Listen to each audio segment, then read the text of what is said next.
হবে, যাবার সময় যখন হবে তখন প্রত্যেকের যেতে হবে। তার যাবার সময় হয়েছে, কাজেই তিনি চলে গিয়েছেন, কিন্তু তার স্মৃতি আমাদের অন্তরে আছে। তিনি যে কর্ম করে গিয়েছেন সেই কর্মের স্মৃতি আমাদের অন্তরে আছে, থাকবে, এবং কেবলমাত্র বর্তমানে থাকবে এইরূপ নয়, বরং তার কর্মের স্মৃতি রয়েছে এবং সেই স্মৃতি দীর্ঘদিন যাবৎ এই পৃথিবীর মধ্যে থাকবে, উত্তর পূর্ব ভারতের মধ্যে থাকবে।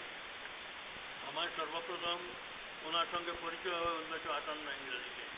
1958 ইংরেজিতে করিমগঞ্জ রিফ্রেশার্স ট্রেনিং ক্যাম্প হয়েছিল। সেই রিফ্রেশার্স ট্রেনিং ক্যাম্পে আমিও ট্রেনে যোগদান করেছিলাম এবং উনিও ছিলেন। এখানে তার সঙ্গে আমার পরিচয় সর্বপ্রথম হয়েছিল।